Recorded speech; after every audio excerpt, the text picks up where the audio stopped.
साहित्य लहर में आपका स्वागत है। आज आप सुनेंगे मालती जोशी जी की कहानी मोहभंग। आइए कहानी सुनते हैं। अरे चलो भाई, कहाँ हो तुम सब? मैंने दोबारा आवाज दी। प्रतिक्षण मेरा धैर्य चुकता जा रहा था। कहाँ तो घर पर 5:30 बजे उठ जाती थी और यहाँ 7 बज गए हैं, अब तक चाय हलक से नहीं उतरी। गिरीश, इस बार शायद स्वर बहुत खिंचा हुआ था, क्योंकि गिरीश भागा भागा भीतर आया और वॉश बेसिन की ओर जाते हुए बोला, तुम शुरू हो जाओ दीदी, मैं अभी 1 मिनट में हाजिर हुआ। सुबह सुबह क्या काम लेकर बैठ गए थे? मैंने चाय डालते हुए पूछा। मछलियों को खाना दे रहा था। पॉन्ड की वीकली सफाई भी ड्यू थी ना। खैर, फिर बाद में कर लूंगा। सुनीता जग गई है ना? मैंने उसकी भी बना ली थी। मैंने गिरीश के आगे कप सरकाते हुए कहा। सुनीता अपनी बिटिया को मॉर्निंग वॉक के लिए लेकर गई है। बिटिया मतलब शेरी, उसे रोज सुबह घुमाने ले जाना होता है। मैंने तो कह दिया, इतनी सुबह अपने से नहीं उठा जाएगा, इसके बदले में मछलियों की देखभाल कर लूंगा। मैं चुपचाप चाय पीती रही, पर शायद मेरे भीतर की उथल पुथल चेहरे पर प्रतिबिंब हो गई थी। गिरीश ने हंसकर पूछा, क्या बात है? कहाँ? कुछ भी तो नहीं। कुछ तो है, तुम मुझसे छुपा नहीं सकती। मैं छुपाना चाहती भी नहीं, मैंने कहा। सुनीता से शायद ना कहती, पर तुमसे तो कोई संकोच नहीं है गिरीश। ये क्या पागलपन है? पागलपन?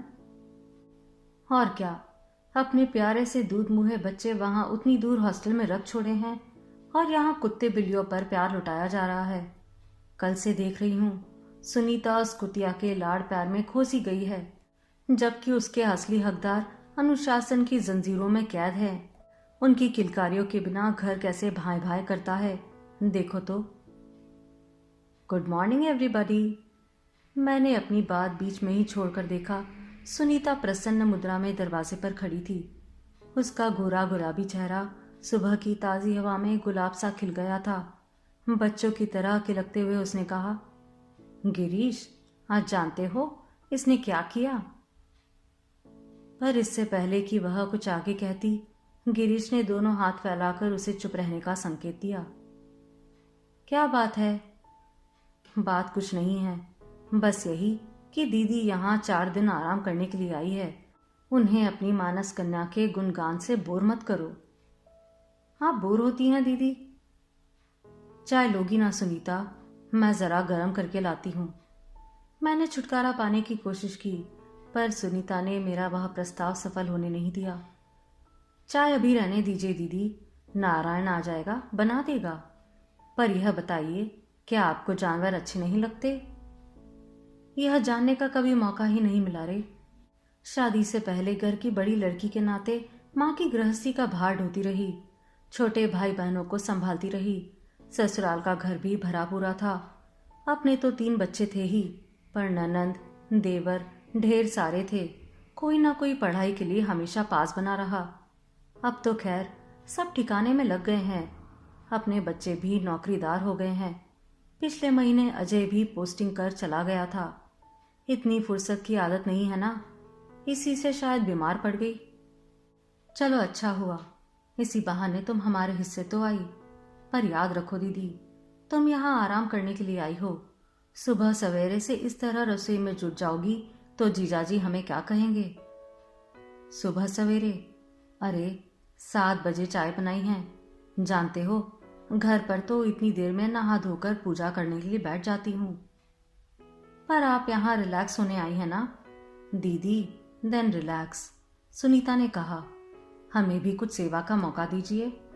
इन दोनों का ऐसा स्नेह ही तो खींच लाया है मुझे, नहीं तो अपना घर छूटता ही कहाँ है। कभी बच्चों की पढ़ाई, कभी परीक्षा, कभी बीमारी, हमेशा कोई ना कोई बंधन लगा ही रहा है। पिछले साल विनय की शादी हुई, सबने कहा चलो अब आप फुर्सत हुई, पर कहाँ, पूरे साल 30 त्योहारों में बीत गए, जिसके लिए बहू मेहमानों की तरह आती जाती रही। हाँ, उसके बाद एकदम सन्नाटा छा गया, और अजय के जाने के बाद तो बस सोना घर जैसे काटने को दौड़ने लगा। अकेले सोच में घुल घुल कर मैं बीमार पड़ गई। तब इन्होंने ही कहा, गिरीश इतना बुला रहा है, चली क्यों नहीं जाती? जाओ, हफ्ते 2 हफ्ते अपने अफसर भाई की खातिरदारी एंजॉय करके आओ। मैं कुछ दिन राम खेलावन की रसोई झेल लूंगा। बस मेरा हासमा ला इलाज होने से पहले लौट आना। बड़ी उमंग लेकर आई थी। औरत बूढ़ी भी क्यों ना हो जाए, उसका पीहर के प्रति उत्साह कभी कम नहीं होता। मुझे तो खुशी थी कि अम्मा बाबूजी के बाद भी भाइयों ने नाता नहीं तोड़ा। बहनों को जब तक बुलाते रहे हैं। उमेश तो अमेरिका जाने के बाद भी न्योता दे चुका है, पर मैं यहाँ मुकेश के पास कल्प कम तक नहीं जा पाई। 6 भाई बहन थे हम, 6 दिशाओं में बट गए हैं। गिरीश का ही ठिकाना ऐसा है कि अकेली आ जा सकती हूँ। बड़ी उमंग से आई थी, पर आते ही मन बुझ सा गया। रीनू चीनू ऊटी में है, यह मालूम था, पर उन दोनों के बिना घर इतना सूना लगेगा इसकी कल्पना नहीं थी। लगा लाई हुई ढेर सी मिठाइयां आकारत गई। दीदी, दोपहर आपको 1-2 घंटे अकेला रहना पड़ेगा, बोर तो नहीं होगी? क्लब जा रही हो? नहीं, क्लब तो 1 आध दिन छोड़ा भी जा सकता है, और क्लब में तो मैं आपको भी ले जा सकती हूँ। फिर दरअसल हम लोगों ने एक संस्कार केंद्र खोला है। बुधवार शुक्रवार मैं क्लास लेती हूँ। सुनीता ने बताया तो मैंने कहा, मुझे तुम्हारे क्लब में कोई इंटरेस्ट नहीं है, पर यहाँ तो मैं तुम्हारे साथ चल सकती हूँ। सुनीता ने जैसे राहत की सांस ली। करीब 2-2:30 बजे हम लोग घर से निकले। काफी दूर जाकर सड़क के किनारे उसने गाड़ी रोकी। कोई नई कॉलोनी बन रही थी। मजदूरों की झुग्गियों से सारी जगह पटी थी। यहाँ अकेली मत आया करो तुम। शैरी है ना साथ में? उसने शैरी को थपथपाते हुए कहा और उसे चौकीदारी के लिए छोड़कर गाड़ी से उतर पड़ी। सुनीता के उतरते ही बच्चों ने उसकी गाड़ी को घेर लिया। उसकी गाड़ी को उन्होंने दूर से ही पहचान लिया था। उन 2 घंटों में मैंने सुनीता का एक नया ही रूप देखा। उन बच्चों के गंदे कपड़े, अधनंगे शरीर, चिपचिपाते चेहरे, किसी से उसे परहेज नहीं था। किसी की नाक पोंछती हुई, किसी को पट्टी बांधती हुई, किसी की आंखों में दवाई डालती हुई वह ममता की मूरत बन गई थी। बच्चों को टॉफियां बांटते हुए उसका चेहरा एक अपूर्व उल्लास से दमक उठा था। उस सुनीता को देखकर कौन कह सकता है कि वह इतने बड़े अफसर की बीवी है, अंग्रेजी में एमए है और अपने समय में कॉलेज की ब्यूटी क्वीन रह चुकी है। और उस समय तो मैं विस्मय से ठगी रह गई जब उसने बच्चों को सरल भाषा में एकलव्य की कहानी सुनाई। लौटते समय मैं चुपचाप थी। बोर हो गई ना दीदी? नहीं तो, मैं तो यह सोच रही थी कि यह एकलव्य की कहानी तुमने कहां से याद कर ली? क्यों? मेरे पास तो रामायण महाभारत की कथाओं का पूरा सेट है। हर बार एक कहानी याद करके जाती हूँ। जिन्हें पढ़ना आता है उन्हें चित्र कथाओं की पुस्तकें भी देती हूँ। एक बात कहूं सुनीता, बुरा तो नहीं मानोगी? कहिए। तुम्हारे मन में जो यह ममता का सागर है उसे औरों पर क्यों लौटा रही हो? अपने बच्चों को भी तो उसका सुख भोग लेने दो। उन्हें तो तुमने इतनी दूर भेज दिया है। क्यों? दूर भेज देने से ममता कम हो जाती है दीदी। और रीनू चीनू यहाँ नहीं है, इसलिए तो मैं इन बच्चों के लिए समय निकाल पाती हूँ। दीदी, हम लोग तो संपन्न हैं, अपने बच्चों को कहीं भी पढ़ा सकते हैं, पर इन अभागों के पास ना तो साधन है ना सुविधा। इन लोगों के लिए कुछ कर पाने से मन में कितनी तृप्ति मिलती है मैं आपको बता नहीं सकती। बता भी दूँ तो आप समझ नहीं पाएंगी। हाँ, सो तो है। मैंने हथियार डाल दिए और वह अप्रिय प्रसंग वही समाप्त कर दिया। मम्मी जी, मैंने अपनी बुनाई से नजर उठाकर देखा। पर्दे की फाक से एक नन्हा सा चेहरा झांक रहा था। तेल सने बालों की कसी हुई 2 चोटियां, ऊपर 2 तितली नुमा बड़ी बड़ी क्लिपें, आंखों में ढेर सारा काजल, नाक में काला धागा, कानों में तांबे की बालियां। सुनीता तब तक आ पहुंची थी। सुनीता, देखो तो जरा। ये रहे आपके बिस्कुट, पर पहले मुंह से उंगली हटाओ। बिस्कुट पाते ही लड़की फुदक कर आंगन में चली गई। जाते हुए मैंने उसे संपूर्ण रूप से देखा। उसकी बाकी साज सज्जा से जरा भी मेल ना खाती उसकी दुधिया घेरदार फ्रॉक आंखों में चुभ सी गई। यह कौन है सुनीता? महरी की लड़की है, जब तब आ जाती है। बिस्कुट की बहुत शौकीन है, आते ही अपना टैक्स मांगती है। आजकल तो कपड़ों से कोई किसी की पहचान ही नहीं कर सकता। जरा उसकी फ्रॉक तो देखो। वह तो चीनू की फ्रॉक है दीदी, सुनीता ने कहा और एकदम सकपका गई। गिरीश अखबार पढ़ रहा था, कानों में भनक पड़ते ही एकदम उबल पड़ा। कौन सी फ्रॉक? वही सफेद फ्रिल वाली, सुषमा ने सहमे हुए स्वर में कहा। चीनू को छोटी पड़ रही थी और कई जगहों से सिलाई भी खुल गई थी। तुमसे 1000 बार कहा है, वह दहाड़ा। तुम्हें परोपकार का इतना ही शौक है तो इन लोगों के लिए नए सिलवा दो, पर मेरे बच्चों के कपड़ों को मत छुआ करो। हर कोई ऐरा गैरा उन्हें पहनकर घूमे, मैं टॉलरेट नहीं कर सकता। मैं स्तब्ध रह गई। गिरीश, जो हम भाई बहनों में सबसे ज्यादा हंसोड़, जिंदा दिल, शालीन और संस्कृत है, वह क्या इतनी ऊंची बात कह सकता है? क्या मेहमानों के सामने पत्नी को इस तरह अपमानित कर सकता है? शर्म के मारे मुझसे सिर नहीं उठाया गया। मुझे पता नहीं वह कब कमरे से बाहर चला गया। बड़ी देर बाद आवाज आई, मैं क्लब जा रहा हूं, खाने पर इंतजार मत करना। तब मैंने ऊपर देखा, वह अजनबी की तरह दरवाजे में खड़ा था और यह बात जैसे उसने दीवारों से कही थी। उसके जाने के बाद भी बड़ी देर तक हम एक दूसरे के सामने बेमतलब मौन बैठी रही।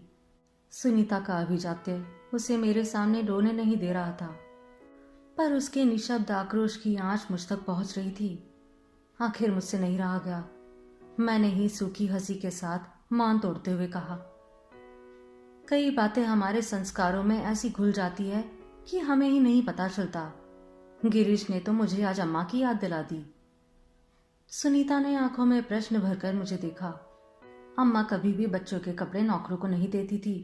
कहती, ये छोटी जात के लोग बहुत गुण जानते हैं, बच्चों के कपड़ों पर ऐसा टोना टोटका करते हैं कि बेचारा सूख कर काटा हो जाता है, कई बार तो बचता भी नहीं है। आप भी इन बातों को मानती हैं? बिल्कुल नहीं। मेरे यहाँ तो तुम्हें पुराना कपड़ा ढूंढने से भी नहीं मिलेगा, सब उठाकर दे डालती हूँ। मैं पुराने कपड़ों से बर्तन नहीं खरीदती। एक तो उन्हें बोरी भर कपड़े दो, आधा घंटा बकझक करो, अपना खून जलाओ, तब जाकर वे एक आधा कटोरी या प्लेट देते हैं। इससे तो किसी जरूरतमंद को दे दो, बेचारे 6 महीने पहनेंगे और दुआ देंगे। अजय को किसी नाटक में भिखारी का रोल करना था। तुम विश्वास नहीं करोगी, पर घर पर एक फटी और पुरानी कमीज नहीं निकली, पड़ोस से उधार लेनी पड़ी। सुनीता के चेहरे पर भी थोड़ी सी हंसी झलकी तो मुझे लगा मेरा श्रम सार्थक हो गया। आप इस उम्र में भी इतने सुलझे हुए विचार रखती हैं। और मैंने कहा ना, सब संस्कारों का परिणाम है। वे कब कहाँ अपना असर दिखाएंगे कोई नहीं जानता। चलो अच्छा है, भुनभुना कर ही सही, आज क्लब तो गया, नहीं तो जब से आई हूं घर में ही कैद है। सुनीता, मैं तो तुमसे भी कहती हूँ, मेरी वजह से अपना कोई कार्यक्रम मत बदलना, नहीं तो मुझे बहुत संकोच होगा। मैं कोई मेहमान थोड़ी ही हूँ। सुनीता ने जैसे मेरी बात सुनी ही नहीं, घड़ी की ओर देखते हुए बोली, दीदी 9 बज रहे हैं, खाना लगवा दें? क्यों, गिरीश क्या क्लब में खाकर आएगा? नहीं, वहां खाने की सुविधा नहीं है, सिर्फ, पर उन्हें देर लग सकती है। तो लगने दो ना, अभी कोई ऐसी भूख भी नहीं लगी है, शाम का नाश्ता भी अभी हजम नहीं हुआ है। फिर भी आप खा ही लेती तो ठीक था, क्लब से लौटने के बाद वे कंपनी के मूड में नहीं रहते। मैं समझ गई, आखिर 3 जवान बेटों की माँ हूं, एक तो 30 पर आर्मी में है। सुनीता शालीनता से जो बात नहीं कह पाई थी, वह अनकहे ही मेरे गले उतर गई। चलो खा ही लेते हैं, मैंने कहा। वैसे मुझसे पर्दा करने की जरूरत नहीं है, मैं तो जानती हूँ कि आजकल यह आम रिवाज हो गया है। हाँ, अम्मा या बाबूजी होते तो जरूर चौंक पड़ते। मैं तो इतना तरसती हूँ दीदी, अम्मा या बाबूजी दोनों में से एक को तो आज हमारे पास होना चाहिए था। हाँ, यह तो है, औरों की तो सारी खुशियां उन्होंने देख ली थी, केवल गिरीश का वैभव ही नहीं देख पाए। मैं वैभव की बात नहीं कर रही दीदी, मैं तो इसलिए कह रही हूँ कि बड़ों की कमी का एहसास मुझे बार बार हो रहा है। सबसे छोटा होना बड़ा घाटे का सौदा होता है दीदी। लाड़ प्यार तो खूब मिलता है, पर बढ़ती उम्र में कोई आंखें दिखाने वाला नहीं रहता। सब मर खप जाते हैं, किसी का अंकुश नहीं रहता। अंकुश? हाँ, या डर कह लीजिए। देखिए ना, आप आई हैं तो 8 दिन तक अच्छे बच्चे की तरह घर में ही बैठे रहे, नहीं तो कई बार दफ्तर से ही क्लब निकल जाते हैं और रात के 12 बजे तक लौटते हैं। तुम कुछ कहती नहीं? कहती हूं तो काटने को दौड़ते हैं। तब उन्हें यह ध्यान भी नहीं रहता कि घर में नौकर है, मेहमान है। मैंने तो इसलिए आजकल कुछ कहना ही छोड़ दिया है। मैं हैरान रह गई। 10 साल में ही हथियार डाल दिए और यहाँ तो 30 साल से मोर्चा संभाले हुए हूं। उसने जैसे मेरे मन की बात को पढ़ लिया।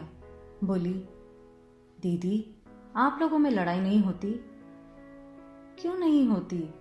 और सच पूछो तो कहाँ नहीं होती। जो लोग ऐसा दावा करते हैं वे झूठ बोलते हैं। अरे, जब दो भिन्न आचार विचार वाले व्यक्ति आमने सामने होंगे तो टकराएंगे नहीं क्या? किस बात पर लड़ते हैं? कोई एक बात हो तो बताओ। उस लड़ाई का असर कितने दिन तक रहता है? मैं हंसी। सुनीता, घर के लड़ाई झगड़ों को अक्सर बर्तन खड़कने की उपमा देते हैं। यह बड़ी सार्थक उपमा है। टकराते हैं तो एक धमाकेदार गूंज पैदा होती है और बस थोड़ी देर बाद फिर सब शांत। मन में कुछ नहीं घुमड़ता। मन में कुछ होगा तो ही घुमड़ेगा ना। यहां तो कुछ बचता ही नहीं। मौके पर ही सब हिसाब साफ हो जाता है। बेकार का झंझट हम पालते ही नहीं। खाना लगवा रही हूं दीदी, उसने कहा और मेरा प्रवचन अधूरा ही छोड़कर भीतर चली गई। यूं ही बैठे बैठे पत्रिका देख रही थी कि गिरीश दफ्तर से आ गया। आज बड़ी जल्दी लौटा है? हाँ, थोड़ा जल्दी उठ गया। अकेली हो? सुनीता कहाँ है? अपने संस्कार केंद्र गई है। आज तुम नहीं गई? इतनी जल्दी आउट हो गई।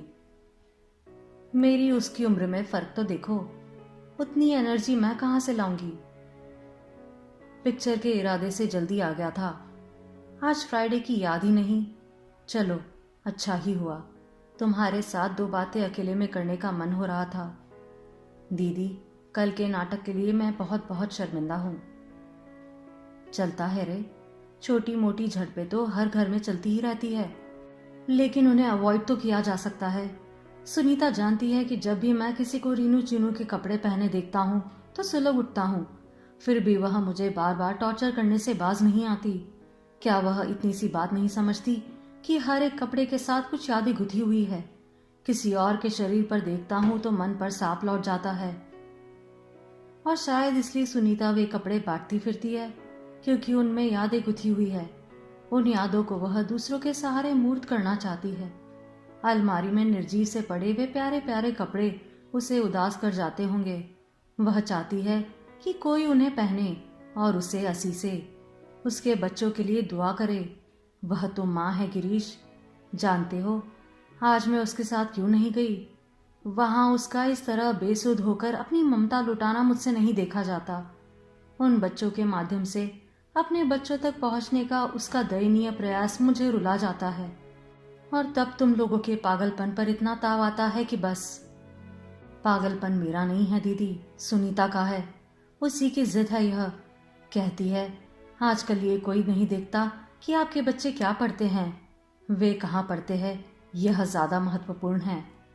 लेकिन यहाँ भी तो एक से एक बढ़िया स्कूल है, राजधानी है। लेकिन यहाँ वाले स्कूल तो लोकल कहलाएंगे ना। आज का स्टेटस सिलेबस है पब्लिक स्कूल। खासकर लड़कियों के लिए तो यह बहुत जरूरी है। लड़की सुंदर हो, पढ़ी लिखी हो, दहेज वाली हो, फिर भी बात नहीं बनती। सुनीता कहती है कि अब लोग रेसिडेंशियल स्कूल वाली मांगते हैं। सिर्फ अंग्रेजी मीडियम से किसी को इम्प्रेस नहीं किया जा सकता। सुनीता जो कहती है यह क्या अंतिम सत्य है? तुम्हारा अपना कोई मत नहीं है? मुझे मताधिकार मिलता ही कब है? मैं तो कस्बे के शासकीय उच्चतर माध्यमिक विद्यालय का पढ़ा हुआ हूं ना। स्कूल का नाम चबा चबा कर बोलते हुए उसने कहा। पब्लिक स्कूल तो हमारे लिए सपना ही था। हम तो किसी अच्छे से प्राइवेट स्कूल की बात भी नहीं सोच सकते थे। पर उससे क्या फर्क पड़ता है, आज किस बात में औरों से कम हो। बस यही तो सुनीता को समझा नहीं सकता। उल्टे वही मुझसे कहती है कि आपकी परवरिश दूसरे ढंग से हुई है, आप इन बातों को नहीं समझेंगे। अपने पितृकुल के अपमान की एक सूक्ष्म सी चुभन में मैं तिलमिला गई, पर मैंने अपना शोक प्रकट नहीं किया। गिरीश वैसे ही उद्विग्न था। उसके मनस्ताप को और हवा देना उचित नहीं लगा। घर में शांति बनाए रखने के लिए कई बार समझौते करने पड़ते हैं, यह भी उनमें से एक है। पर अब भी मेरा मन इसका अभ्यस्त नहीं हो पाया है।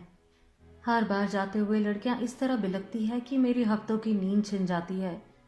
किसी तरह मैं वह दृश्य भूल नहीं पाता। जितना भी अपने को संभालता हूँ, भीतर से उतना ही बिखर जाता हूँ। और शायद इसलिए ही दनादन पीने लगे हो। क्यों? नहीं, वह एक दूसरा टेंशन है। दो बच्चों को बाहर पढ़ाने का मतलब क्या है जानती हो? और सरकार जितनी तनख्वाह देती है उसमें तो यह संभव नहीं हो सकता। इस शाह खर्च के लिए मुझे फिर दाएं बाएं ऊपर नीचे करना पड़ता है। दुख तो यह है कि इसके बाद भी रीनू चीनू हीन भावना से ग्रस्त है। I am the bankrupt man दीदी, बोथ इमोशनली एंड फाइनेंशियली। जरा सी बात का तुम लोगों ने हवा बना रखा है। मैंने झिड़की दी। यह कोई ऐसी समस्या नहीं है कि सुलझ ही ना सके। इसका कोई समाधान नहीं है दीदी। मेरी भावनाओं को कोई नहीं समझेगा। बच्चों को वापस बुलाने का सीधा मतलब यह है कि हम लोग इस खर्चे को नहीं झेल सकते। पास पड़ोस का उपहास तो फिर भी मैं सह जाऊंगा, पर सुनीता के ताने मेरा जीना मुश्किल कर देंगे। बच्चों की मेरी सारी खुशियां बेस्वाद हो जाएगी। गिरीश, मैंने भीगे स्वर से कहा, अब भी तुम्हारी शादी को दिन ही कितने हुए हैं, अभी से इतनी कड़वाहट। हैरत होती है। हैरत तो मुझे भी होती है दीदी। बहुत आश्चर्य होता है अपने पर। जानती हो, शादी के फौरन बाद जब एक एक कर रीनू चीनू चली गई तो मुझे बड़ी कोफ्त होती थी। लगता था कि सुनीता को मेरी होश ही नहीं है, वह जैसे बच्चों की ही होकर रह गई है। और अब जबकि हम दोनों के बीच तीसरा कोई नहीं है, मुझे घर लौटने की इच्छा नहीं होती। जरा भी अकेला हुए कि हम दोनों बिना बात के एक दूसरे से लड़ पड़ते हैं। जो कहना चाहते हैं वह तो कह नहीं पाते, किसी तीसरी ही फालतू सी बात पर उलझ जाते हैं। मन की फास मन में ही रह जाती है। वैसे सुनीता ने गलत नहीं कहा था। सचमुच हम लोग ऐसे वातावरण में पले हैं जहां बच्चों का घर में रहना है नहीं समझा जाता था, बल्कि बच्चे तो घर की रौनक थे, धड़कन थे। बाबूजी तो बच्चों की पढ़ाई के लिए बुआ, मामा आदि के यहाँ भी भेजने के विरुद्ध थे। उनका कहना था कि स्कूली शिक्षा बच्चों को घर पर ही रहकर ग्रहण करनी चाहिए, क्योंकि यही उम्र होती है जब बच्चे संस्कार ग्रहण करते हैं, परिवार के आचार विचार सीखते हैं। इसी उम्र में ममता की, देखभाल की सबसे ज्यादा जरूरत होती है। जो बच्चे इस कच्ची उम्र में बाहर निकल जाते हैं वे घर से हमेशा के लिए कट जाते हैं। मैं तो बाबूजी से 2 कदम आगे थी। मेरा तो बच्चों की नौकरी के लिए भी बाहर जाने का मन नहीं था। मैं तो चाहती थी वे सारी जिंदगी पढ़ते ही रहे या फिर यहीं कहीं छोटी मोटी नौकरी कर ले। पर अपना सोचा सब कहाँ हो पाता है। विनय डीएफओ बना जंगलों की खाक छान रहा है। उदय उतनी दूर पश्चिम सीमांत पर तैनात है। पिछले साल अजय का रिजल्ट आते ही मेरा दिल बैठने लगा। अब यह भी चला जाएगा। 3 बच्चों की माँ होने के बावजूद भी मैं अकेली पड़ जाऊंगी। मैंने इधर उधर नजर दौड़ाई कि किसी का बच्चा ले आऊं, थोड़ा सहारा हो जाएगा, पर कहीं भी बात छेड़ने का साहस नहीं हुआ। आजकल तो सबके यहाँ हम 2 हमारे 2 वाला हिसाब है। अपना बच्चा कौन हमें देगा। पर जब पता चला कि गिरीश ने रीनू चुनू को हॉस्टल में भेज दिया है, तब तो बहुत पछतावा हुआ। इससे तो अच्छा था मैं ही उन्हें ले आती, कम से कम घर में रौनक तो हो जाती। यूं तो अब बहुरानी आ गई है, पर वह विनय के बंगले की शोभा बढ़ा रही है। मेरा घर तो सूना का सूना रहा। अजय ने नौकरी ढूंढी भी तो एकदम कुवैत में। उसके जाने तक मैं किसी तरह जी कड़ा करके उसकी तैयारी में लगी रही। उसे विदा करने काफी लोग आए थे। उनके सबके जाते ही मैंने बिस्तर पकड़ लिया। शरीर तो अपनी जगह ठीक था, मन एकदम पस्त हो गया था। कोई दवा लगती भी न थी। 15-20 दिन के बाद कुछ जी ठीक हुआ। विनय के पिता समझे यह डॉक्टर वर्मा की दवाई का असर है, पर मैं जानती हूँ मेरा असली डॉक्टर कौन है। वह है मेरा नन्हा पोता। उसकी खुशखबरी मुझे मेरी छोटी बहन शशि ने दी थी। अजय को विदा करने सब लोग आए थे। लौटते समय विनय मौसी को जबरदस्ती लिवा ले गया। बेचारा मुझसे भी बहुत कुछ कहता रहा, पर उस समय मेरा कहीं जाने का मूड ही नहीं था। शशि का पत्र आते ही मेरी खुशी का पारा नहीं था। साथ ही मैंने अपने को बहुत लताड़ा। मेरी आंखों को क्या हो गया है? 8 दिन तक बहू आंखों के सामने रही, फिर भी मुझे कुछ पता नहीं चला। दरअसल उस समय मैं अजय के लिए इतनी व्यग्र हो गई थी कि दूसरी बातों के लिए अवकाश ही न था। मैं तो एकदम भली चंगी हो गई, जैसे कुछ हुआ ही नहीं था। मैंने तुरंत फुरंत भविष्य की सारी योजना बना डाली। बस अब की बार स्वाति आएगी तो उसे यहीं रख लूंगी। बच्चा पूरे 6 महीने का हो जाएगा तभी वापस भेजूंगी। वहां जंगल में उसकी दवा दारू कौन करेगा? और अगले 2-3 साल में विनय का अच्छी जगह तबादला ना हो जाए तब तक उसे अपने पास ही रखूंगी। उस गवई गांव में नहीं पढ़ने दूंगी। बैठे बिठाए लड़का बर्बाद हो जाएगा।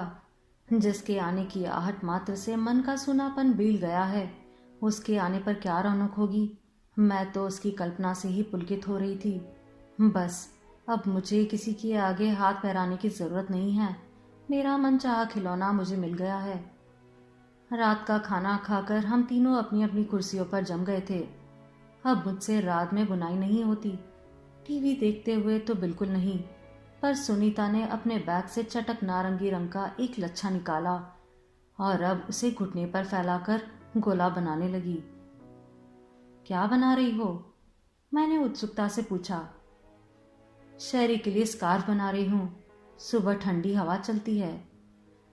धत तेरी की, मैंने निराश होकर कहा। मैं तो सोच रही थी घर में कोई नया मेहमान आ रहा है। अरे नहीं दीदी, अब गुंजाइश ही कहाँ है? गुंजाइश निकालनी पड़ेगी। रीनू चीनू को भाई नहीं चाहिए? कोई श्योरिटी है?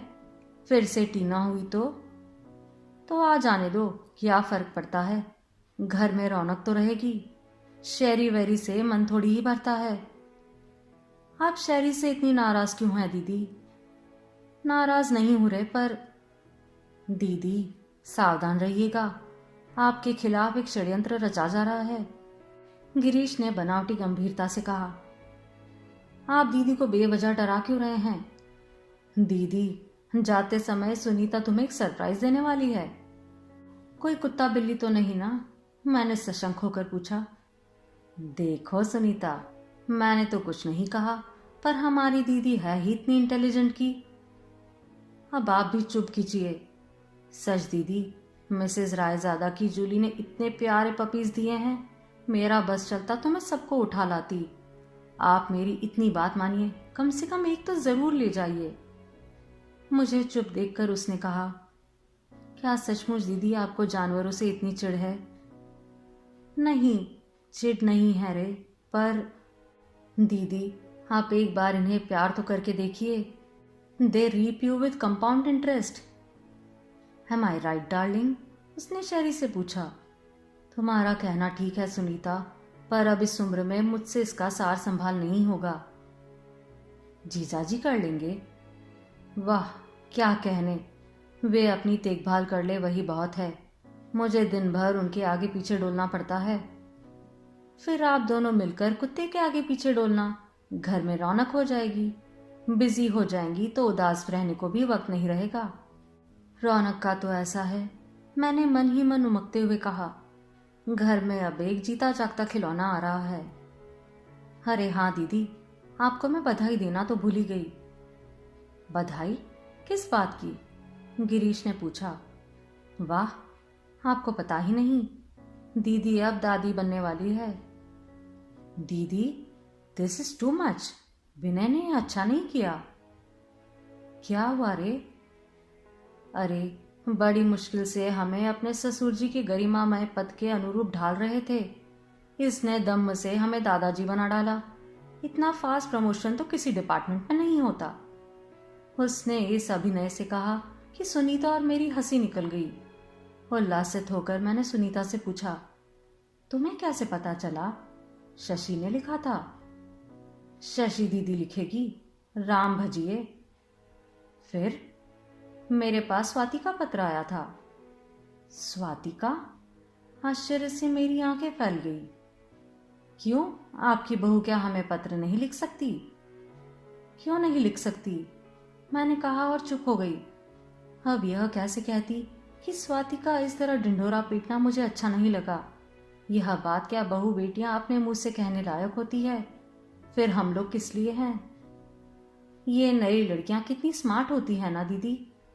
सुनीता ने जैसे मेरे मुंह की बात छीन ली, पर उसके स्वर में व्यंग नहीं था, प्रशंसा का फूट था।